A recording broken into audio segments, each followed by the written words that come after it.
but I was genuinely excited to be talking to these people in my store. Sure. Home court. Man. And, they walk around. Because usually when we see folks like this, it's at a convention or whatever. It's at someone's booth. Yeah. The atmosphere is very chaotic. Yeah. So this is something where you could feel a little bit more comfortable and you could, take a little bit more pride. And it wasn't just like, oh, I've heard of Challengers or whatever. It's like, you're in it. This is the store. This is a message brought to you by Patrick and Dale from Challengers Comics. It's pretty good.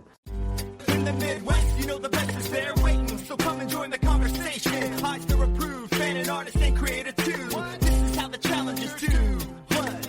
Keep the conversation moving along. Keep reading comics, keep your local store strong. It gets hard and it's a job for the Challengers. What? Comics and conversation, y'all. From Challengers Comics in Chicago. This is Contest of Challengers, a comics industry business podcast with Patrick Brower. Patrick Brower. Patrick Brower. Patrick Brower. Patrick Brower. Patrick Brower. Patrick Brower. Patrick Brower and W. Dal Bush. W. Dal Bush. Dal Bush. Dal Bush. Dal. Dal. Dal. Dal. W. Dal Bush. Here's Patrick and Dal.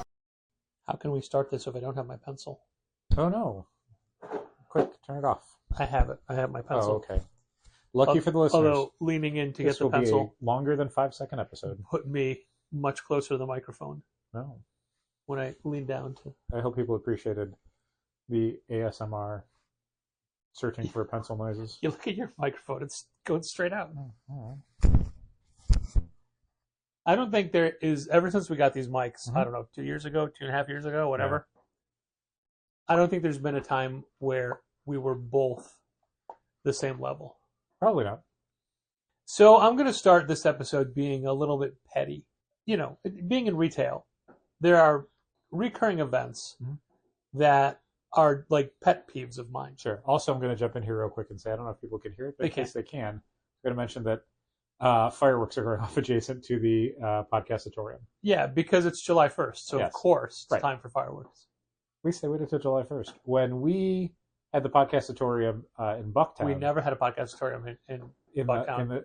We had a place where we recorded a podcast. We built the podcastatorium. I didn't know if that one counted as a separate podcast. No, it was just It was a skyscraper. I remember it being a skyscraper. Fireworks would happen basically from Puerto Rican Pride Weekend all the way through to like July 8th at varying levels depending on where you were in relation to Puerto Rican Pride and 4th of July as the two anchor events. Yeah. Anyway, Patrick, you're going to be petty. One of the things that just bugs the shit out of me, and I'm going to start with a small one first. Mm-hmm. When somebody comes up to the counter and I'll say, "Are you all set?" And they say, "Yeah." So I start ringing them up and then they'll say, "Oh, I need my club books." Oop, okay. You're not all set. Nope. Don't say, "Yes, you're all set." And it happens so often. And there's a lot of club members I don't recognize. A lot of people just sign up online without us knowing who they are. Yeah. Just say either no or just say, "Can I get my club books too?" Or whatever, You're not set. Don't say you're set when you're set. Why does it matter? It doesn't. Who cares? Yeah. That's my attitude right now. It doesn't. Who cares? It doesn't. Who cares? But what I was leading up to is when children do this a lot, but they're allowed to, I guess. You'll allow it. But when an adult comes up to the counter and you ring up their purchase, is ring up even the phrase anymore? Sure, I'll call it. You're not using a register or no, but it's just a thing that's carried over. Yeah. So you ring them up and you say, "All right, it's $34.98 or whatever it is." Mm-hmm. And they are shockingly unprepared to pay. Like they don't have their card out. They can't find their wallet. Like, "Oh, their card is somewhere in the bottom of this bag. No. Let me go searching for it." Or they pull out a wad of cash and have to start counting all the small bills out. Sure. Like, be ready. Be ready to pay. For sure. There are people behind you who want to pay. Mm-hmm. It's not a surprise to you that you have to give us something for these products. Yeah. It's not a surprise that you have to cash out or to pay your bill. True. Be ready for it. Yep. You don't have to have your credit card in your teeth or anything. But that would be easier to be right there. Oh, I don't know about it in the teeth. Hey, man, they're tapping it with themselves. I'm not touching the card. I know, but they're getting their face very close to the Well, they're just holding it there. I'm not saying the they're counter, they're, and then with it in their teeth, they're more likely to kind of drool over everything. I don't like that. They can just hold it there. They can take it out. Oh, gross! It's been in their mouth now. It's definitely got saliva You've on never it. taken anything out of your mouth I'd never had a credit card in my mouth and then taken it out of my mouth to pay. No, yet. never. It's not My gonna point happen. is, it's not a surprise that you have to pay. Be ready for it. Sure. And when your child is not ready for it, I know some parents like to use it as a learning experiment and then like, okay, or a learning example. Mhm. Okay, now, you owe them $5 and what do you have in your hand? Mhm. But most of the time they just do nothing. It's like, hurry it along. Sure. Stop wasting everybody's time. Wow. Okay. I said it was petty. Yeah. I mean, it's you feel strongly about it. I get it. Just, it's not a surprise that you had to pay for your books. Sure. Be prepared. Okay. Now your turn. Oh boy. I know Dal didn't know I was going to start with this, so he doesn't have a thing ready. Yeah. I mean, I don't have any like pet peevy sort of things. I definitely can very quickly lose my temper with somebody. Maybe not lose my temper, but definitely get on the wrong side of it. Okay. There's a guy from today, right? Okay, Well, you're sure. thinking. Yeah. A guy, he called last week and he said, "Do you have any life bags and boards?" Oh, yeah. And I said, "We have life bags. We do not have life boards. Mhm. We have treasury bags and boards." Sure. And full disclosure, we're not getting life boards again. We got life bags and boards when we couldn't get treasury. Right. Now that we can get treasury, we don't need to carry life. Right. There's nothing that we sell as life magazine size. Yeah. So we don't have the board. So he came in today and said, "Yeah, I called about the life bags and boards." That was Friday. Yeah. Well, so specifically what he said was, I was at the side counter closest to the door. Patrick was at the computer farther inside. So he walks in and walks right to me and says, "Yeah, I talked to you on the phone about," and he starts going off about these things. And I had to go, whoa. You didn't talk to me on the phone. You talked to somebody else. Let's go all the way back and we can start with this. But Patrick had jumped in and started to explain the situation, which I honestly wasn't crazy about, because it's like, well, now I feel like the asshole for not knowing what's going on. And I wanted this guy to like understand that you just walked in and continued a conversation that I wasn't in before. So you got to start from the beginning. Don't just walk in. There's two people there.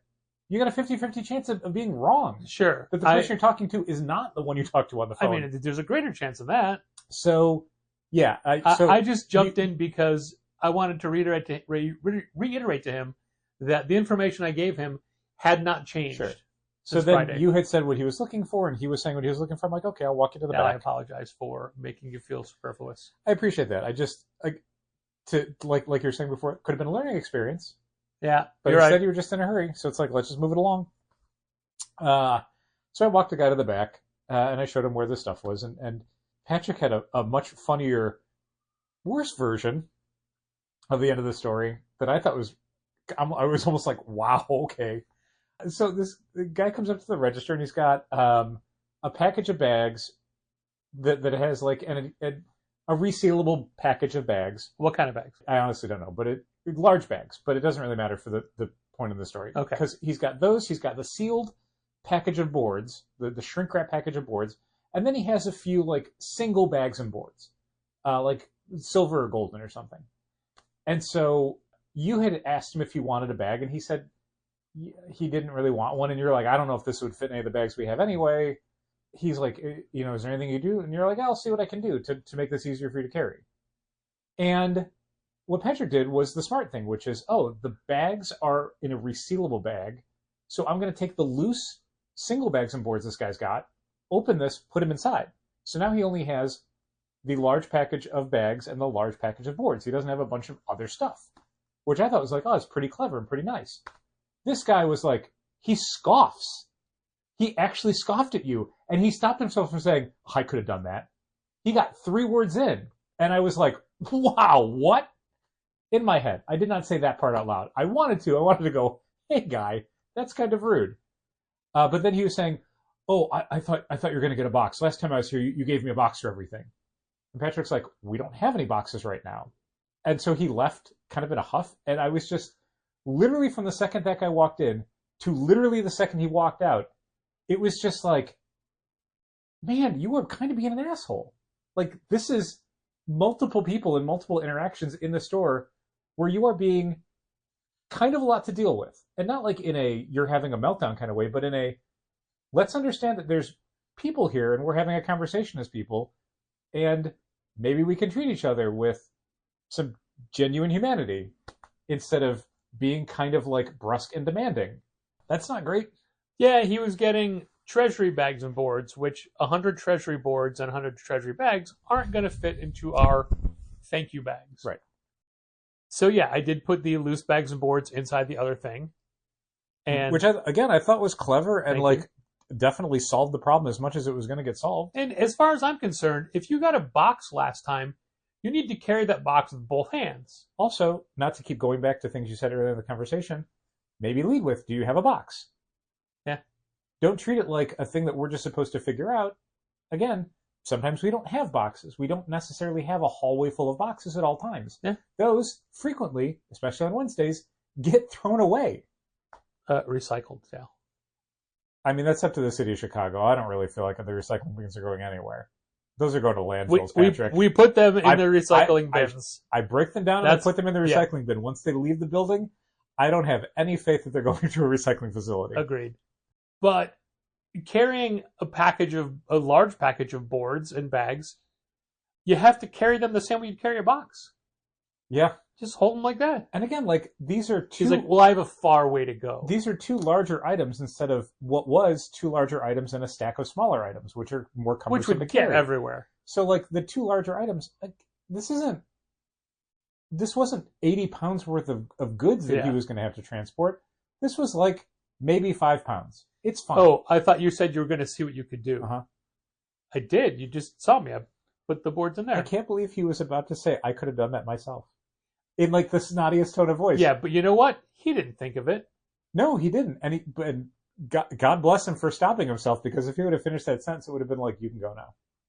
Yeah, it was... I like that I started telling that story to give you time to think of something, and then you told the story. I thought of that one. Yeah. Yeah, I mean, honestly, mostly it's things like that. There was a thing where I didn't snap at somebody, but I sort of kind of snapped at them, and then I tried to make it into a joke, where somebody had come in and they'd given me their last name so I could get their subscription books. Yeah.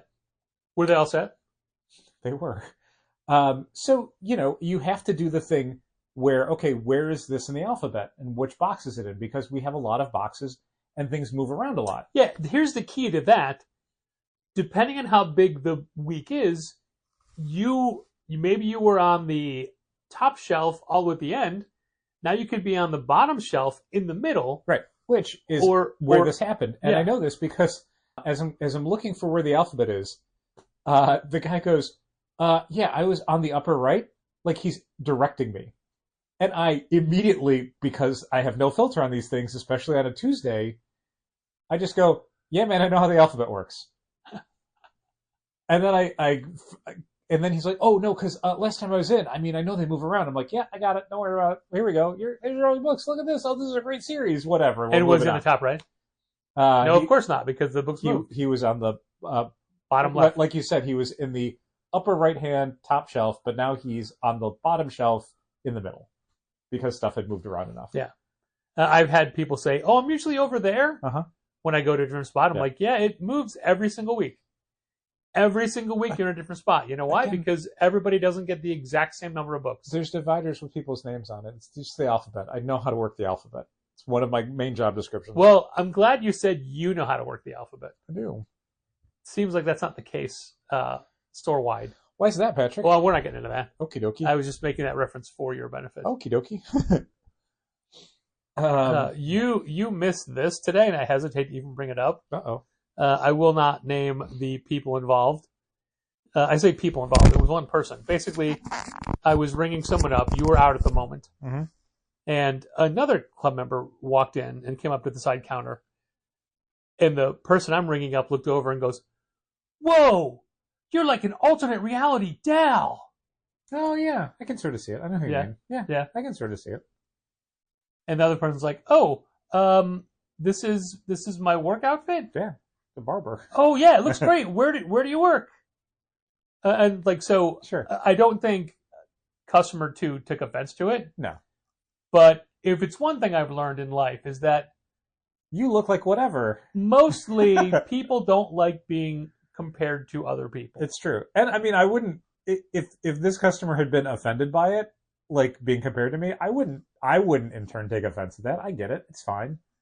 Well, I want to state, I'm not that egotistical. I will state one completely obvious thing. Uh-huh. That customer has a full head of hair. It's true. But that's the alternate reality portion. Yeah, I guess. Yeah, fair. And I mean, full head of hair. I think it's not like It's like huge flowing locks. It It's is not that. like Medusa. Yeah. It is a cross between Medusa the wrestler? Okay. Yeah, she's got long blonde hair. Yeah, okay. True. Or had. I haven't seen her lately. Who knows? By the way, I was talking about a Lunder Blaze. Oh, okay. So yeah, I was just looking like, I don't think this is a thing we do normally. No. And he did not mean it as a pejorative. No, I would hope not. I mean, that would be a hell of a thing to come in and go, hey, you look like a guy here who I think is ugly and weird. Like, that would be weird to say. Like, okay, thank you. Hey, you look like Dal. Uh-huh. I fucking hate Dal. No, that I can understand. That's right. So who was it Izzy who said, how long have you guys been friends? And you said, we've never been friends. never been friends. We've never been friends. My wife and I, we've been married 45 years, and we've only ever had one fight. Started the day we got married and never stopped. Yeah. Credit where credit's due. Who is that? Sator. Oh, was it really? Sator Thermal. Anyway, this is all weirdly under the umbrella, I think, of customer service is crucial for any small business. I mean, you could argue it's crucial for any large business, but it's definitely more obvious and more integral to the identity of the business when you're a small business. You're going to get shitty service at like a McDonald's or a Walmart or whatever. Like, they don't. I drove to another state tonight to go to a Dairy Queen, and I had very good service. The DQ. Those places don't aim for shitty service. That's not part of like the training manual, is like, be unattentive or crass or rude. But these things happen. You have enough employees, you reach a certain scale. Sure. Shit's going to happen.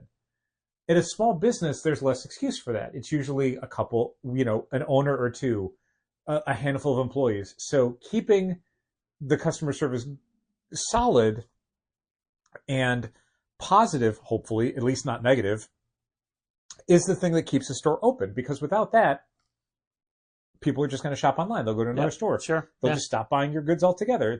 They don't have to. You're a small business. You are replaceable. But for us, I feel it recently, over the last year, as the store gets busier.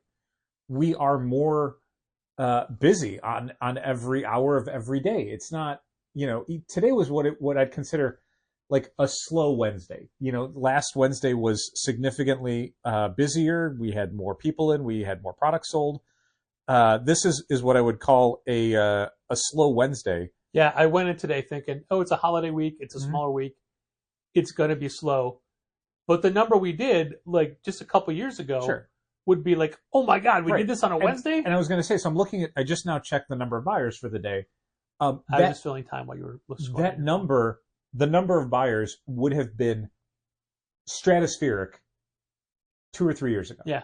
And now, not like 15, 18 years ago. Right. And now it's definitely, but. Yeah. But now it's what we would currently in 2026, in July of 2026, call a slow Wednesday. Yeah. That's just how much the business has grown, ours and the industry's. And the pressure of that, of how much busier things are getting and how much we try to be very hands-on as much as people want us to be at the store.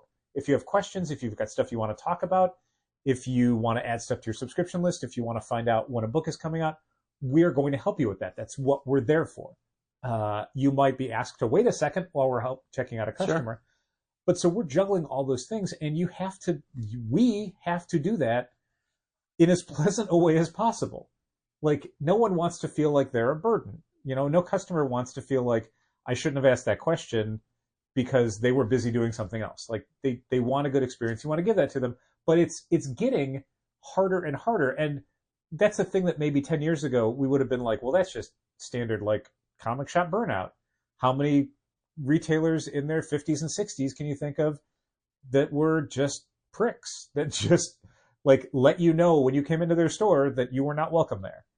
But now it's that I at least feel strained, you know, and some of that is fixable with, you know, me being more aware of it. But some of it is just, I don't know, man. I guess it's just when you have three things happening at once. Like there was a point in the middle of the day today where people were coming in. We were getting a little bit of a rush, like not our morning rush, but like an early afternoon rush. I was unpacking reordered graphic novels that had multiple problems, like invoices that weren't in there or stuff that was damaged. Did you ever find that logistified order for that Moon Knight? It wasn't a logistified order. It was just I'd already reported it in logistified as damaged. Yeah. I'd forgotten that. I thought I needed to go in and delete it. I didn't. I listed it as damaged when I was receiving it. Okay. And then I went to Penguin Random House and listed it as damaged. So it's fine. But so there were a bunch of little things like that. And I was trying to explain something to Patrick that I needed him to do on one computer while I was doing another thing on another computer, while people are coming in, asking for their books, need to get rung up, asking questions. So it definitely, like, I kind of needed a timeout. I needed one less thing to be happening at once, but you don't get to choose that when you're running a business on the sales floor. You just have to deal with it. And dealing with it previously was just like, you know, putting out metaphorical fires, figurative fires, simile fires. They're like, I'm sorry.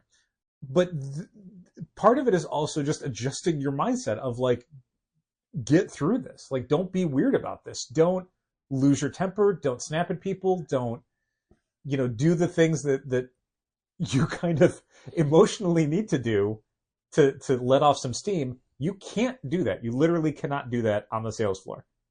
Like, you got to button that shit up. And like, that is a skill that I think all of us have. If you've ever worked on a sales floor, retail, anywhere, you figured that out pretty early on in the process. But I'm having to like remind myself of that more and more recently because, again, the number of things that are happening at once, you're getting, you know, less slow periods in the store. You're getting less time to work on other things so that you can concentrate on people when they're in the store, Like, you have to kind of be doing everything at once. And I'm sure you've felt this on Fridays where more orders are coming in and also people are coming in that have questions, need help. Orders need to get packed up, whatever. It was a few minutes back, and I can't remember the phrasing of how you said it just now, but it was something about people asking questions. Mm-hmm. And all I could think of is, well, there's certain people you do not want asking questions because it's the same questions they ask every single time, and the answers haven't changed and won't change. But they just need to go through their checklist. Yes. But I feel that whatever I'm working on is so precious to me that I will not brook any distraction from it. Mm-hmm. And there was a point where you'd stepped out back, Uh-huh. and I was working on a thing, and someone comes up and just gives the whole, hey, you know what? I need a recommendation. Sure. And I'm like, I do not want to do this. Uh-huh. I need to finish what I'm doing here. This is more important. But I stopped them. I helped them. It was very easy. They were very receptive to what I was saying. They wanted both of the books I ordered. They got real excited, and they had a good exchange. Yeah, that's great. And they hopefully did not know how annoyed I was by it. I'm always unclear as to whether or not, like, I feel like, oh my God, it must be like a billboard around my forehead. And there's times I've worked with you, and you've been like, I can't believe you handled that so well. And all I'm thinking is like, man, I felt like I was losing it. Like, I felt like I was being the biggest asshole. And like, oh, I guess it was just in my head. Like, I guess I covered it okay. Yeah. Which, again, a skill you have to learn when you're working retail. You have to be able to be furious about a situation internally, not externally. You know, it's true. Well, I think sometimes it's okay to be furious externally. Those are called teaching moments. It's Dal. true. Teaching moments, Patrick. It's very true. Everything you just said. Whereas there's so much more to do and you're busier. There was a Friday a month or so back that we were getting both Lunar and PRH, Patrick, that might be this Friday. and it was it was a huge order, Sure. but also Gina was on a half day, Mhm. and overnight we had double-digit orders. That sucks. And one of them was our regular-ish weekly, I need 36 books Sure. order. Mhm. So I knew I needed to do that without Gina, Mhm. getting ready for the 2 deliveries to come in. Yeah. And like that is a high-stress day. That is every phone call, every question is taking me away from what I need to do. And Sure. you said that, the most important thing is ringing people up. But also, it's equally important to be able to check the product data to have it ready for people to buy. Yeah, I mean, I get that, and I don't want to say that like all the things that we're doing outside of ringing people up is secondary. Obviously it's a symbiotic thing. One feeds into the other. Ringing people up is the thing that keeps the doors open, but unpacking the order is what gets things on the shelf so that people can buy them to be rung up. Yeah. Like they don't work without the other. But yeah, I mean, realistically, customer service should be the priority at all times. Like, I'm as guilty of it as anyone, where it's like, I don't want to give you my full attention and step you through this in a real like concierge way, because I got to finish this other thing. Yeah. And spending an additional 10 minutes doing that for something that may or may not generate a sale is frankly not a good use of my time relative to finishing packing this order up and getting it out before UPS shows up or USPS shows up, or placing this order before this book runs out at the distributor or whatever, or answering this email that a customer who I know is spending money and a recurring customer with me would like to have answered. Like all these other things, you do kind of have to balance it. And, you never tell somebody like, I don't have time for this, or you're not important enough, but maybe they get an abbreviated version of that concierge service where you're like, let me walk you over here, show you this, take a look, see what you think. And then I'm going to walk away and do this for 5 minutes while you page through this graphic novel, instead of me hovering over your shoulder, explaining the book you're about to read and recommending 2 or 3 other things. I frequently just like to say, just read the back cover. It'll explain it better than I can, so I can walk away. Right. I will say that hands down, everybody else that I work with is better than Dal. I know. Doesn't have the built-in annoyance that I have. And they are so, I don't want to say gracious with their time, but they're very giving with the answering questions, walking through problems, giving advice, giving recommendations. Like nobody treats it as what's what I'm thinking of? The annoyance that I do. Sure. And that's not to say that it's always an annoyance, but I mean, there's sometimes I love doing it. Sure. But it's a bother. Nobody else acts like it's a bother, or if they feel it's a bother, they don't show it. Inconvenience. Yeah, I think that's what I just said. Yeah. But everybody from Gina to Lizzie to Kate to Andrew, the people that I work with regularly are just so good at that kind of interaction. I love it when Kate just jumps into recommending stuff to people. Sure, she's really good at it. When her recommendation base is maybe smaller than the rest of us. Sure, but there's also something a little bit more genuine about it because it's stuff that she's just experiencing, so she wants to talk about it. Sure. Like when someone's comics like, and conversation. Yeah, when someone comes to us and says like, "Hey, what's a good like X-Men book or something?" Like we've collectively read X-Men for 80 years or whatever, so we have a lot of different things we can pull from. Also, House of X Powers again. Yeah, exactly. But that's a book that came out, like 6 years ago. Yeah. So like 7 years ago. Oh wow. It's 2019. But not as a graphic novel. Fair. So that's a thing that we love and we have a lot of fond memories of, but they're fond memories. It's not, it's a different thing than talking about like Doom Quest or something where we just read it and went, "Oh my God, Doom Quest is great." Or Fort Psycho that we're both reading, where it's like, "Oh, Fort Psycho is great," and that sort of stuff is where someone like Kate really thrives, because she is literally just reading this stuff between the days she works. So when she comes in and says, when someone asks, like, what's a good Fantastic Four thing, she's reading Ryan North's Fantastic Four. So it's like this, and then that energy comes across.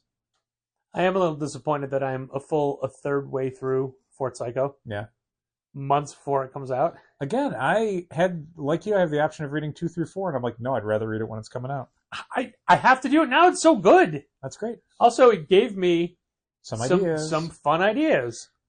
Patrick's plussing up our event. Do we want to talk about our event? I don't think we teased it before, but I think we officially kind of cold announced it. Yeah, well, over the weekend. We'll get to it. So we'll go through our weekend now. Okay. We'll make this. It's July now, right? Yes. Okay. This is where we'll 1st of July put in patrons. And now a brief interlude to thank our Patreon supporters, including our annual patrons, Usi, Arun Singh, Becca Hilburn and Joseph Coco, Brent Helt, Dal's mom, Diane Bush, Django Boren of Comic Shop Assistant, Jose and Genevieve Villagomez, Taylor's version of Josh Crowley, Leaf Smith of Mission Comics and Art in San Francisco, our bestest wrestling watching pal, Michael Lee, Michael Romanenko, Silverio the Cat, our patrons who have created their own tier, Andrew Drew Troit Aaliyah, my cousin Claudine Neville, our other generous Say My Name pledge level patrons, Andy from Secret Identity Comics in Chester, England, Ben-Hur Benedict Calaguas, Managed Comics' own Brian Garside, Christopher and Jessica Haith of Crooked Dog Comics, Drew Triner and our very own Ashley Edwards, Gareth from Monkey Rocks Comics, my brother George Brower, Heidi D., our beloved comics niece Holly Aitchison, Jacob Sorelli of Kamikaze in Tel Aviv, Israel, Mark Hammond of Oh Yeah Comics, Margie, Keith, Logan, and Malcolm Springham, Matt Armstrong, Mitchell Davies of All Star Comics in Melbourne, Australia, and I'm guessing Troy as well, Morgan Kaiju Perry, Nicholas Fenner, my longtime pal Robert Burns of The Divorce Gun, Ron Payne, Sean Bowers, Tad Eggleston of the 22 Panels podcast, and Johnny Williams, Thomas Nagovin of Century Guild, Walt Grogan, Walt's Comic Shop from Berlin, Germany. If you want to hear your name thanked monthly on this very podcast, in this very voice, head over to patreon.com/challengers and pledge at the $5 Say My Name level. And a big thank you to all our other patrons from the other pledge levels. And now, back to the podcast. So we had a big event at the store last Friday, but we had that event because the American Library Association conference was in Chicago again, and it was last in Chicago 3 years ago. And when it's in Chicago, this time for its 150th anniversary. Ooh. Yeah. Or Is that when they created books 150 years ago? That's pretty cool. That's when they first learned that books were burnable. Before that, it was the Illuminated Manuscript Conference. And that brings in a lot of creators and publishers into town. Mm-hmm. Now that they're bulking up their artist alley and really making it a fun convention experience for librarians. Sure. I love how normalized comic books and graphic novels are in the library system. Oh, yeah. That's been the case for a while, but it's still something that makes me pretty happy to see that it's not just like, Dogman or whatever. Like, there's a real awareness of like, oh, comics are for every single age group. A million years ago, when it was Downers Grove and it was you, me, and Tony Marengo, mm-hmm. we had a librarian shopping with us from mm-hmm. the Downers Grove Public Library. Yep. And she and I worked hand in hand building their graphic novel library. Yes. And there were, set rules and things they had to achieve. And as a teenager, I would frequently go to that library and read graphic novels. It was pretty great. Yeah. But it was one of the It's where I first read Camelot 3000. Oh, such a good book. One of the first graphic novels now. Sure. And I think it's back in print. Yep. Yeah. I just need to see if I have it anywhere. I should own that. That's one of my faves. Didn't they just do a bigger edition, or am I just thinking of something that hasn't come out yet? I can't remember. I thought they were doing a bigger edition. I hope they do a compact. I don't. His art is too good for that. And as I like to point out, it's the first book you had to wait, that I recall having to wait a year between issues 11 and 12. Wow. But anyway, that librarian Laura and I would build their collection, but also work on getting graphic novels into libraries, so much so that we would give presentations to other library conferences, smaller, things like that. Nice. And then I remember doing it on my own to a library conference at Navy Pier. Oh, cool. One year. But it brings a lot of people into town. And being the people we are in the store that we are incredibly fortunate to have a reputation in the industry that people want to talk about the industry with us. It's true. And we had a lineup of things to do last weekend. It started with Thursday night, meeting up with Bryce from Boom Studios. Yep. I paused so you can hear the exclamation mark. /PRH. Yeah, /PRH as well. And hung out Thursday night, just talking about industry stuff and things like that. Mm-hmm. Friday, we had a big Skybound signing with Dan Waters and Mars Jr., Mm-hmm. Mask, and Transformers, and other stuff. Yep. But then after that, and it was a decent turnout, I would say. I think so. You actually said that you were happy with it at the end of the day, which is one of the biggest compliments I think our signings can get. They earned it. You signing off on it. But after that, we went out to dinner with the Skybound crew, Mm-hmm. Dan and Mars and Ev, who were already there, but then also Alex and Alex showed up. And I don't know about you. I think I can speak for you, but you and I had a great time talking to the Alexes. Yeah, so this is the thing where when we do industry stuff, there's kind of two groups of people that we'll be doing things with. There's like the business side and the creative side. And I don't mean to say that the business side is uncreative. I'm sure there's plenty of creativity that goes into doing the business part of it. But, there's creators and then there's the business people. And talking with them are kind of two different things. Like when I'm talking to creators, there's obviously just like general overlap. You're talking to another human being sort of stuff. They'll talk about their family, they'll talk about sports, they'll talk about the weather, they'll talk about where they're from, they'll talk about, funny things that happen to them, whatever. But, there's also the sense of like, you want to make them feel comfortable. You want to be a good, representative of your business. But when you're talking to, other business people in the industry, people who work at publishers or distributors, there's more of a sense of like, we can work together and we can hopefully do something really cool together. So a lot of what I want to talk to them about is, depending on how well I know their end of the business and how, relevant their business is to mine, there's like, here's what we're seeing, here's what we're not seeing, here's what we'd like to see done differently. And then kind of getting that from them as well. Like, what are retailers not doing? What are we not doing enough of? Yeah, and how do we work together better? This is not just, hey, what can you do for Challengers or what can Challengers do for you? It's how can we all work together to further the industry and make the process of getting comics in shops and getting comics in people's hands easier, but also more synergistic. Yeah, and this may not be a surprise to people who are listening to a comics industry business podcast, but when I'm going out with people from the industry, creators and business people, I get way more out of being able to talk to the business people because I want to know more about their aspect of the business. How are they doing the things they're doing? How are they making the decisions they're making that then in turn impact me? Just as they'll want to ask me how I'm making the decisions I'm making because that impacts them. Yeah, like or what we do based off of what they do. Yeah, we're very much working in concert as opposed to when you're with creators. Like, it's sometimes fun to hear stories about what they're up to and how they've come to decisions in stories. But I don't want to sit there with any creator and be like, tell me what's happening next in your comic book. That's fun as a fan.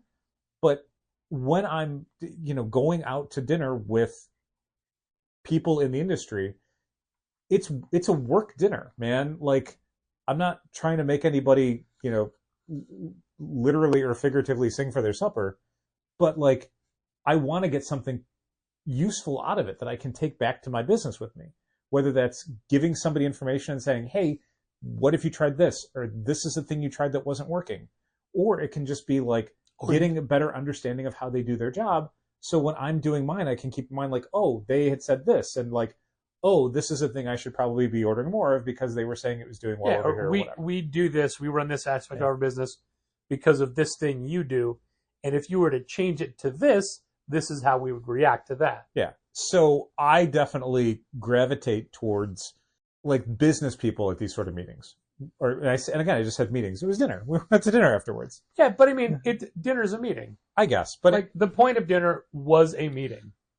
Sure. I think it was equally, just, trying to make a pleasant evening for a couple creators that were in town and some staff members. But we already had them. These other people came from McCormick to this meeting. Right. But I think those people would have been fine if we had been more like, let's just shoot the shit.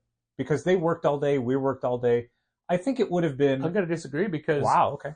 They said as much that the conversation we were having was a conversation they wanted. Right, and but I'm not saying that they would have preferred us to not talk business. I'm saying they would have been fine with it if we would have been like, look, we worked all day.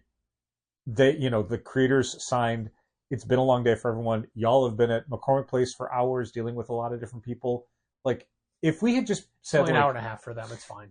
If we had just been chill about it and just talked about, no, they would have been fine as well. But right. I think they definitely got more out of it. Yeah, and so I think that's why they want to do this thing because some of them had done this last time with us. It's true.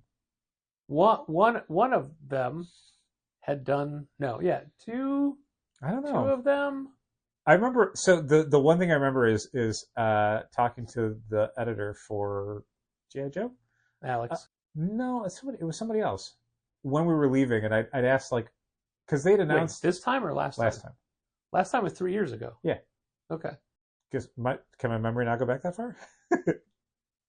Was G.I. Joe out back then? It was just about to, and that's the thing. Okay. Because they had announced that they were not only doing G.I. Joe, or at the time it was Duke and Cobra Commander. Okay. Oh, okay. Yeah. But they'd also announced that they were continuing Larry Hama's Real American Hero. And I asked just bluntly outside the restaurant, why are you doing that? Because it just felt like you're starting from scratch. You have a blank slate. You don't have any need to continue this IDW series that's connected to the original Marvel Comics run.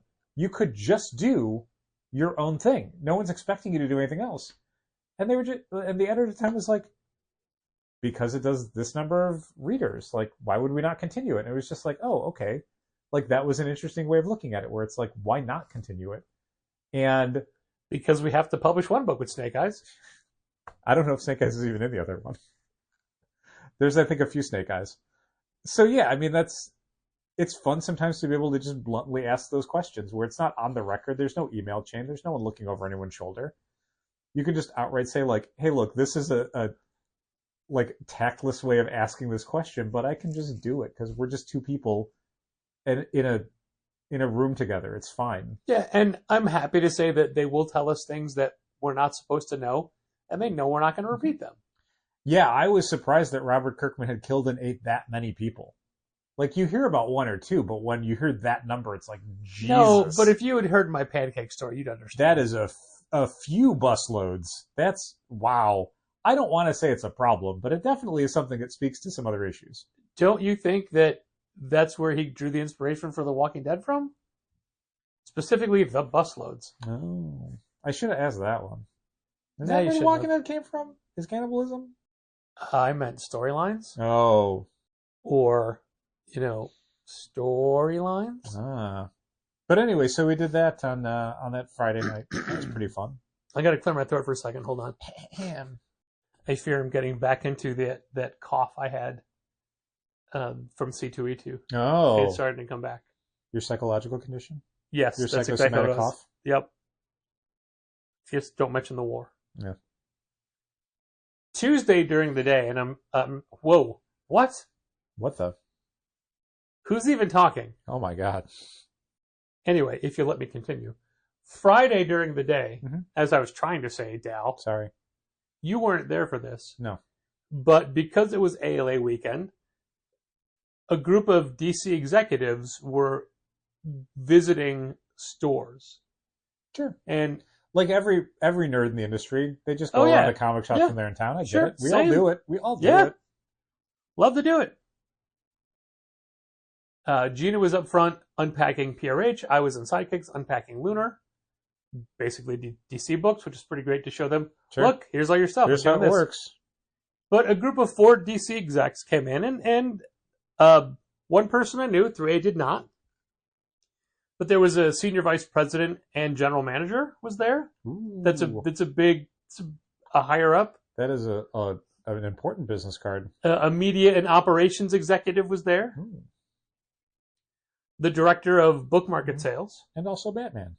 Batman was there. I mean, Batman was there. I made sure that they realized the first person you see when you walk in is Batman. Batman in his Batman-mobile. But also the vice president of sales and marketing, somebody that whose name we've heard frequently over the years, Yes. was in, and they were all dressed very casually, very DC-centric T-shirts, which was great to see. Sure. It was Supergirl weekend. And when they came in and said hi, and I was introduced to people I didn't know, I asked them if they wanted a tour, if they had any questions. I gave them a quick little rundown of how we do things, a couple of quick little anecdotes. Turned on the charm, Sure. But I jokingly say that, but I was genuinely excited to be talking to these people in course. my store. Sure.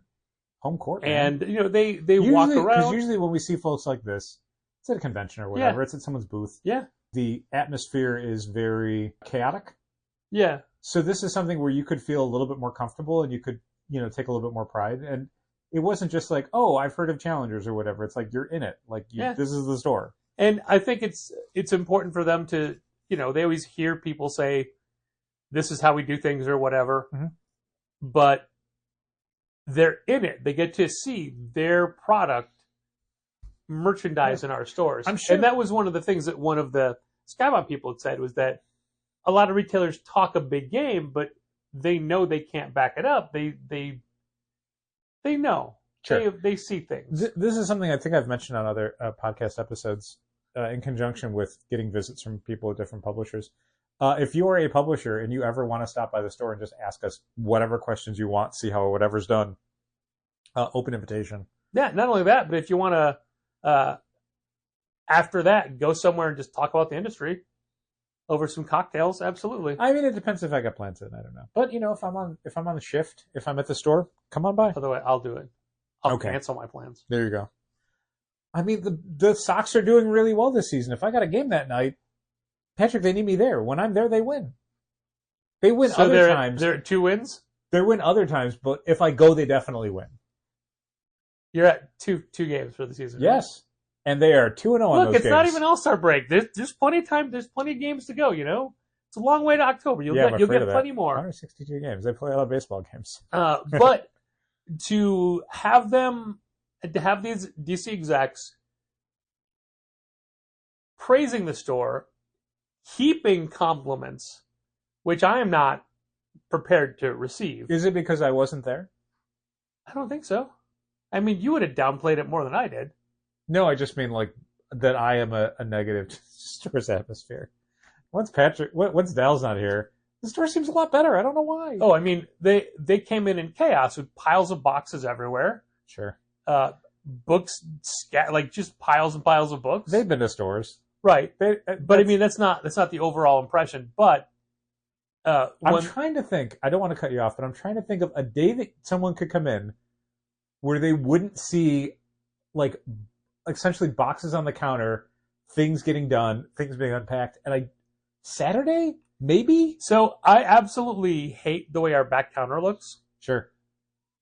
And that's the view that everybody has, getting rung up. Yep. That's what you see. Every photo. It's all piles of boxes and stuff. But it's all necessary. Yeah. Like everything that's on the counter. About like, what if we started putting like USPS and UPS packages like under the front table, in bins or whatever? And it's like, oh, then we're definitely going to forget them when UPS and USPS come in. And we're going to be like, we're going to have more than a bin, and then we're going to need those boxes. We're going to need that space. Right. Yeah. So it's like you can't put it anywhere else. Like it's just going to get missed. If you've ever been to Nakama when they have packages going out, because they do a ton of mail order, no. they just stack all the boxes near the front door. Like, that's one of the first things you see when you walk in is just boxes that are all going shipped out. Yeah, and like you could probably do a thing where you train your UPS or USPS pickup person to be like check under the front table for boxes and stuff. That's not their responsibility. Well, one, it's not their responsibility, but two, that means if you only have one delivery person for each of those companies, you can do that. If you got rotating crews of like 3 and 4 people, someone's going to come in and they're not even going to think to ask. They're just going to leave. Yeah. Or what if they look and say, "Oh, I'll take those," and they go and you're like, "That was a UPS box," or whatever. No, I get it. I mean, the piles of boxes don't look good, but just the things we had stacked on the counter, neatly organized. But Oh, I mean, that stuff doesn't bother me as much because that's just, I don't think that's a big deal. I think it's the boxes where it's the most like, I wish this was not what people saw. Yeah. But I don't like that people have full view of the club boxes, not because they're beat up or ragged or anything, but they're not the same clean aesthetic that we have elsewhere. Sure. But I mean, we go into those boxes dozens of times every day. Yeah. And constantly. they're for the usage they get, they're in as good a shape as possible, I think. Yeah, and honestly, I don't even know, like, if we wanted to sit down and come up with a solution that required, capital expenditure, I don't even know what we would do. Like, Tiny curtains. But no, I mean, like, for the boxes themselves, like, what the hell would you do? Oh, no, the boxes you're fine. You just hide them behind the curtains. Little tiny curtains. Yeah. I don't love it. I don't either, but it would look great. Would it look great? Yeah, compared to just the boxes? I think it would look weird. All right, fine. Tiny doors. Yeah. Like, if this was just a panel, you push it and it opened up like a... I mean, there's these companies. We got that PDF like a week ago because they were doing like a Zoom call with Comics Pro. Yeah. Like they do these roll-out drawers. I would never put that expense for the subscriber books. It would just be on the sales floor.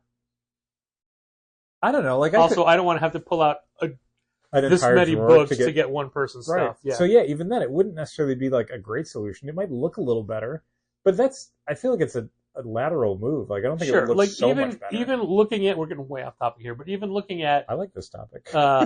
Let's say these were the shelves, I right? hadn't thought about the club boxes as being a visual detriment, but now you got me on your side. I'm like, oh yeah, maybe. But also my side is to like, we don't need to change them because they're very practical. But, let's say that there were milk crates or IKEA drawers that fit perfectly 3 per. Mm-hmm. Those are not as durable. No. And it's still the same motion. They'd look way better. Again, I think it's arguable. Yeah. I mean, in a perfect world, and we're never going to get this. And I remember a decade ago, Pat's friend Ben Goodman and I were working on ways to have roll-out back issue bins. Yeah. And Ben did a lot of research and planning. There was woodwork involved. There was a lot of woodwork involved. And it would be, like, ideally, I would want every box to roll out separately. Sure. Like a filing cabinet, more or less. But I mean, like, keeping what we have now. Sure. But you know how it's 3, 3, 3, 3. But I mean, each one of those comes out by themselves. Yes, but without the sides and everything, whatever. But I mean, if there's room, sure, yes. I'm not saying a filing cabinet is a solution. I'm saying it's for people to visualize. Definitely, it would be like a filing cabinet where you pull out a thing. And a lot of the else filing cabinet mechanics, for sure. Yeah, I know there's stores that have done the very wide metal filing cabinets, and you pull out, and that's what they've got their back issues in. I mean, we did that for a minute. Yeah, not to the same degree though. Right. No, but the club boxes they're very practical. They fit perfectly. Yep. And we can't get those boxes anymore. Thanks to Josh, we have a whole backlog of those ready to go when needed. Company that paid for those boxes doesn't exist anymore in any way that anyone would recognize. But getting back to the DC execs, one of the things they said was that your passion for this industry is visible all over the store. Aw, that's sweet. And We do love comic books. then the vice president of sales and marketing had said to the group, I can see why they won the Eisner. Aw. To which I had to say, received the Eisner. Uh-huh. We didn't win it. It was recipients. bestowed upon That's us right. in a ceremony. By Will Eisner's ghost itself. Uh-huh. And he said Excelsior, which was the thing that Will Eisner always said. Yep. But no, it was very nice. It's great to get a visit like that from executives at a company that we think is killing it right now, and for them to think that we're doing a good job is a nice reciprocation. Yeah. And that, like, people say things like, oh, thanks, you made my day.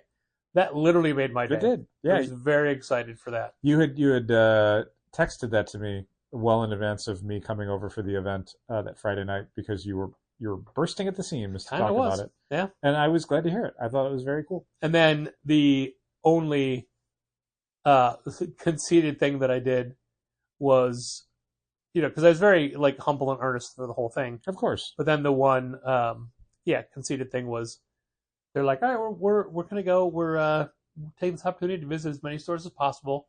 And I said, oh, I'm real sorry. Like, why? Well, we've set the bar way too high. No, it's funny. It's not conceited. It's funny. It's a joke. It's true, but it was said as a joke. Yeah. It had the cadence and I context would of a joke. love to follow up with them. And I need to get back to Patrick Kindlon Uh-huh. because we were the first stop of his tour. And I want to see what he got from other stores and how it either reflected or refracted what I had said about the industry and his books as a whole. Yeah, I mean, and just like, what did he like? I always want to know, what do people like from the stores that they go to? Sure. I think what you said to him pretty much bore out immediately as far as what he was seeing. Yeah. Like he was kind of like week 2 of the incredibly weird month where the industry just blew up over creator-owned number ones, and then it just dissipated like a couple weeks after that. And I hope none of the creators involved with that saw any negative repercussions on future issues. I hope they all did well with their sellouts and were able to kind of like take that and move it forward instead of like getting caught out on anything. So getting back to something that Dow was saying before, we had a big event this weekend, but we have a big event coming up Friday, August 7th. A return, if you will, 2 of our favorite creators and 2 of our more prolific store signers, Signators. are coming back to Challengers for the first time together. Yes. Usually they've been with, one of them's been solo and with other people. The other one has always been with somebody else. Yes. But we are very proud to announce that we have Matt KINDT and BRIAN HURTT coming in. Again, that's Friday, August 7th, 5 p.m. to 7 p.m. They're specifically coming in for the books they have out now from Oni. For Matt, it is Mind Management New and Improved. Yep, issue 1 on the stands right now. And Fort Psycho. Fort Psycho will have just come out that Wednesday. But also BRIAN HURTT for Fort Psycho because the 2 of them are the co-creators, and Matt's the writer and Brian's the artist. Yep. And you've already, in this podcast, heard us raving about it. It's so good. We love it, and I love it 3 times more than Dal because I've read 4 issues to his 1. It's true. And I love the story it's telling. I love the way it's telling it. I love the world they're building. So we had said right away, I think you said it first, it's The Prisoner meets G.I. Joe. It just plays into that as it goes on. So and good. they had a different... It's such a good idea. They had a different tagline that I can't remember. I think theirs was like Jaws meets My Dinner with Andre. Okay. No, that's a joke that I've been using a lot when I make comparisons. The elevator pitches? Yeah. That's the...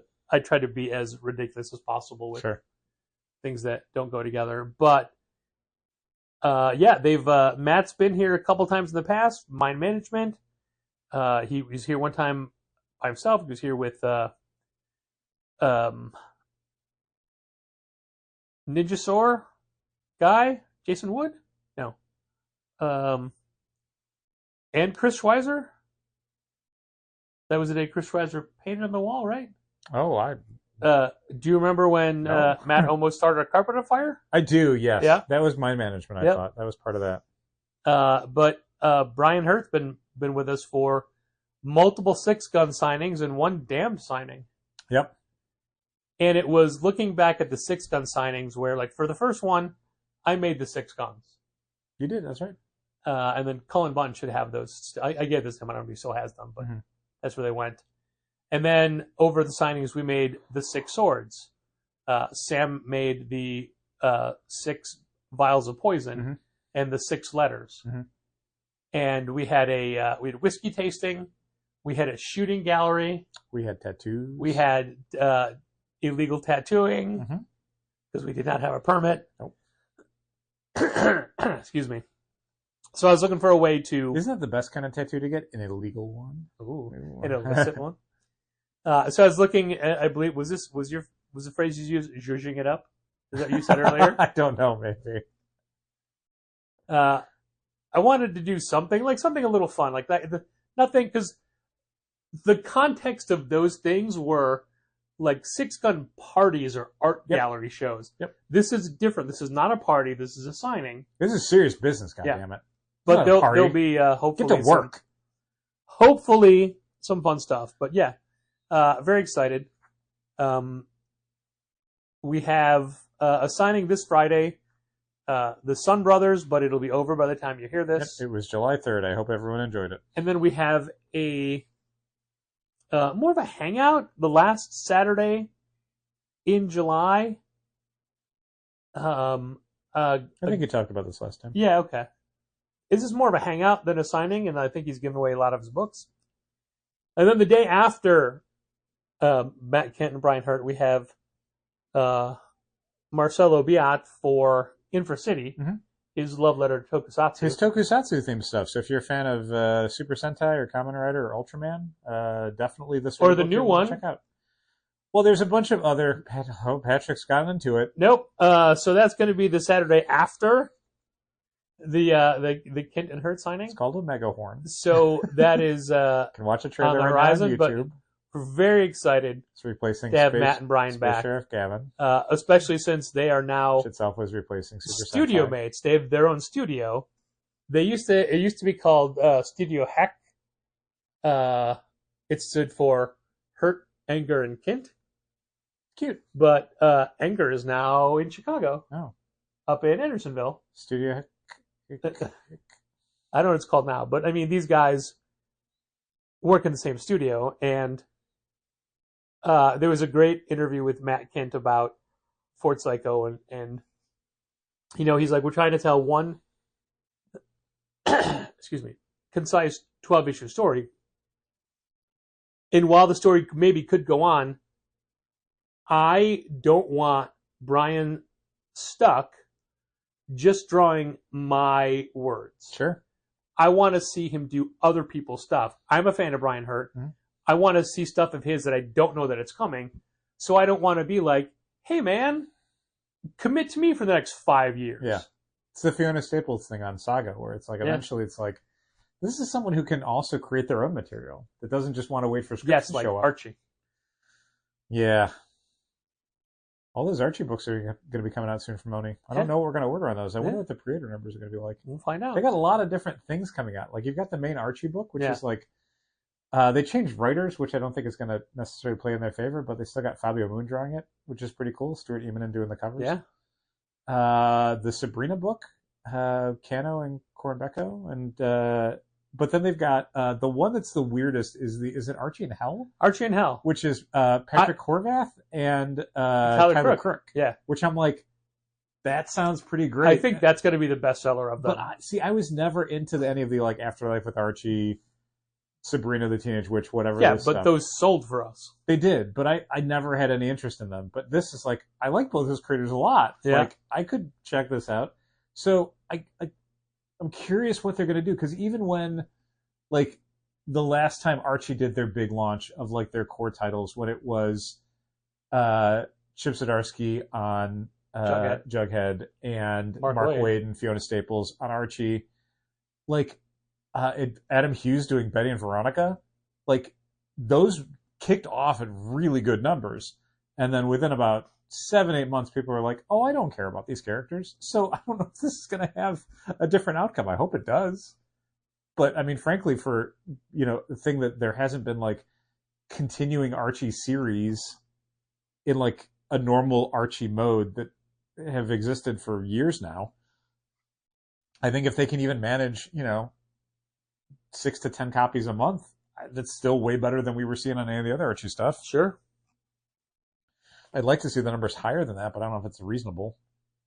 It's weird, the stuff that doesn't have like a connection with the audience. Like Riverdale obviously was a TV show and it was on, but I don't know if like there's a lot of Riverdale fans who are like, I want to see new Archie comics that are not nearly as smutty or insane as the Riverdale TV show was.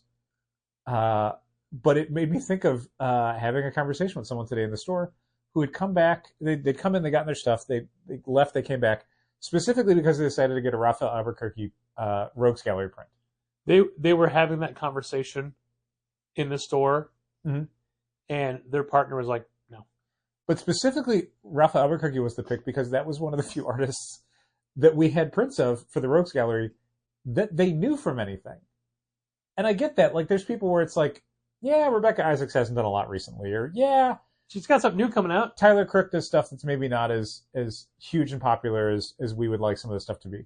But then I was even thinking, like, man, Stuart Emanin was maybe one of the biggest names we had for the Rogues Gallery, and that guy is more or less done doing comic books. Like, he's doing those Archie covers, yeah, and he'll do some covers here and there, but like Grass of Parnassus, I think, was the last thing he did that was like interior artwork, and that whatever was happened to his real weird comic? and did not sell great. His what?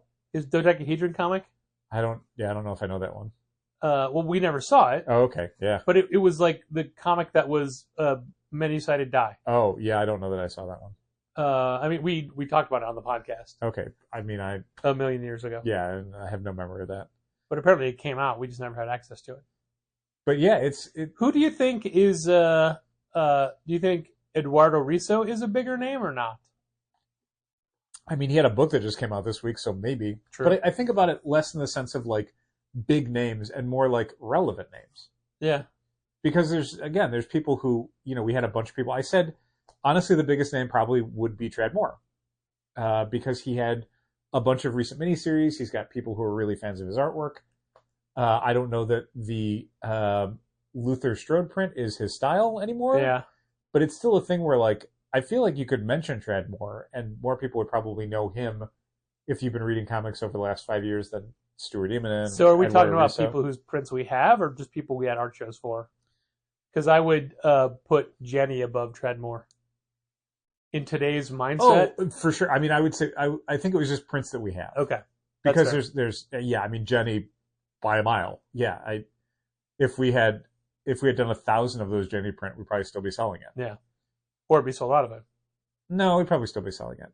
I still can't believe that we have not sold out of Daniel Warren Johnson's exclusive Challengers cover to do a Powerbomb signed by Dan. Yeah. That thing's only $15. I mean, look, the Dan covers for Felix Art start at $50, and they make 1,000 of them, and they sell out in seconds. We did under 1,000 copies of this Do a Powerbomb cover. They are hand-signed on the cover by Dan. They're only $15, and it has been several years. We don't have the reach that Felix has, man. We don't, and it's just weird to me because, like, some of it's like, one, it's on the front page of our website. Two, I feel like it would come up in a Google search. And three, there's nobody out there who's like, hey, I'm a Dan Johnson fan. And did you guys know that Challengers has this Do a Powerbomb cover? They're selling it for $15. Oftentimes, that's how that shit breaks containment. Is someone on an artboard shows off this cover, and people go, where did you get that? Here's what we're going to do. We're going to have a limited release time drop. We're going to sell only 20 of those covers for $40 a piece. Sure. That's it. Only those 20 for $40. I sometimes wondered if the reason why they don't go is because we only put them at $15. Maybe. That if we put them at like $30, people are like, holy shit, this has got to be super scarce. I'll tell you right now, and I'm sorry if this is disillusioning for anyone listening because we think about things in capitalist terms, but should those do a powerbomb start to sell out and start to sell down, the closer we get to having 0 copies, the higher the price is going to be. I'll tell you that right now. Yeah, because that's a super limited thing. They're $15 right now. When we only have like 50 left, they're probably going to be 25. And we have 10 left, they're probably going to be $40. So get them now. Right now.